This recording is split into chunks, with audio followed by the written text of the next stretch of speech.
Mama Wolde, you may not know about him, but I've been interested in running since I started running about 4 years ago. He was a gold medalist for the marathon in the Mexico Olympics of 1968. This poor gentleman, John Stephen Aguilar, finished dead last. Sorry, dude. Bandage on his knee. Turns out he'd had a major accident, dislocated his kneecap, major laceration on his leg. In the media scrum afterwards, they asked him, Mr. Aguilar from Tanzania, why didn't you just, what? The world asks me that all the time. Why don't you just? He looked back at it and said, my country did not send me to Mexico City to start a race. They sent me to finish. This stuff's too easy. You don't need the secret for this stuff, guys. This stuff's too easy. You don't need to sleep under pyramids and rub crystals. Just do the things you know you want to do. I think you should have that in your notes.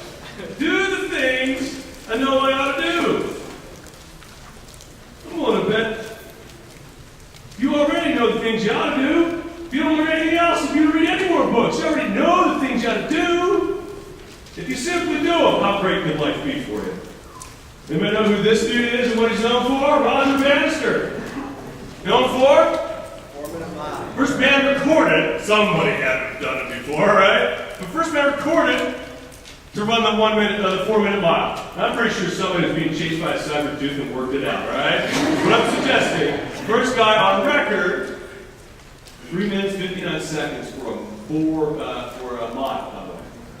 4 minutes under for a mile. So hands runners in the room, that's stupid. I mean, if I'm all out, I might be able to break 8 minutes or something.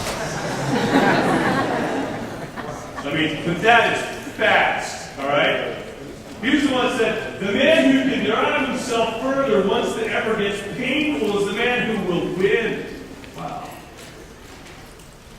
Hopefully you can connect that with some of the other dots. Here's an interesting stat though. Never won. Went to 2 Olympic Games, never once won the gold. Arguably fastest dude over a long, crazy distance, never won a gold medal. Epic fail. No, seriously, it doesn't matter who you are. You could be the #1 champion today. If you have an off week, it's going to feel like an epic fail. Understand this, if your goals are big enough, you're going to miss some of them sometimes. And you're going to feel like an epic failure. I guarantee. It doesn't matter that the history books will show that Roger Bannister broke the first ever 4 minute mile. When he came home empty-handed without a goal, how'd that feel? Horrible. Horrible. Keep doing it anyways. You notice he did go to the second games after that. Here's what I'm going to tell you. Confront the negative. Don't let it on you. This is not okay! If everything's not okay, that's not okay! Don't go through life like it's okay. Disaster!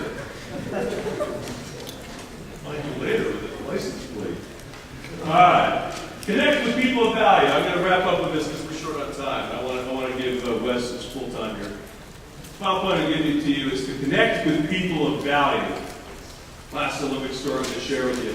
Derek Redmond was a 400-meter specialist in the Seoul Olympics in '88. He ran. He was a favorite for England, and he did not complete the race. Right, the semifinal. He had a massive injury.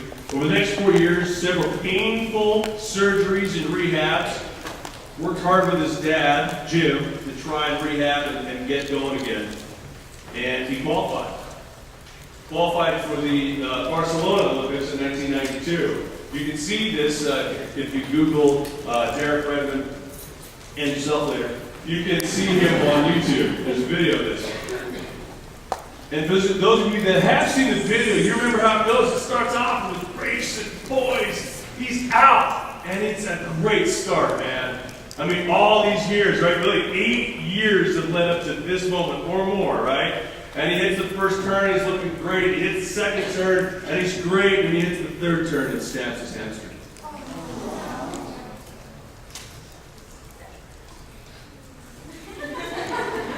Semifinals. Snaps the hammy. He did say that one of his greatest regrets after Seoul was that he did not finish the race, injury or not. And he said to his dad that moment, he goes, I don't know what's going to happen on that day, but I am definitely at least going to finish the race. So the snapped hamstring, there's got to be excruciating burning pain, gets up and starts hobbling in his lane to try and finish his race. It's got at least 200 meters left though. It's long. You see, when Jim Redmond became limited physically, his character emerged. And so did his dad, Jim. Clearly pre-9/11, right? But he breaks through all the security. And his son, when he feels somebody nudge up against him, thinks it's a medic that's trying to pull him off the track. He's like, I'm not coming out of my lane. And his dad says, Derek, it's me, your dad. You're not going to come out of the lane, let's finish this together. And you can see this, it's powerful. As a parent, this means even more to me now. Nike had a saying back in the day, beyond just do it, they had a t-shirt that said, have you hugged your feet today? But it's obscured by his arm here as he's carrying his son across the finish line saying, have you hugged your? I was so inspired by Brian's message today. He was very tender, right? This is very real for him. It was awesome. See, Brian is kind of like getting to be Jim right now for people. And it's awesome to run a race, but I'm telling you, in our business, we give young people the opportunity to be Jim Redmonds all the time. I mean, if you're from East Valley, you were fired up. Keaton's that good. If you're from Scottsdale, you got a guy that's overcome some serious adversity in Luger, right? And as a division, I'm telling you, you have one of the finest men in our company, and I meet a lot of leaders out there. And Wes Frank is somebody I am proud to call friend. And I would love to link arms. I sometimes get to be his Jim Redmond. If you want to overcome adversity, you're going to need some help from time to time, so that eventually you can be the one helping. But for now, you're the Derricks. Allow us to help you. Allow us to come alongside you, to talk to you before and after your demos. Allow us to help you during the sales meetings. Allow us to help you coming up with SC2. I look forward to seeing you in a month from now. If you want to pay me anything, pay me the stories. Send me some emails. Send me some Facebook notes or some Twitters. Let me know what's going on in the next month, how you're overcoming adversity, and I will see you at the top in Albuquerque next month. Follow the real Trent Booth, folks. Thank you for your time.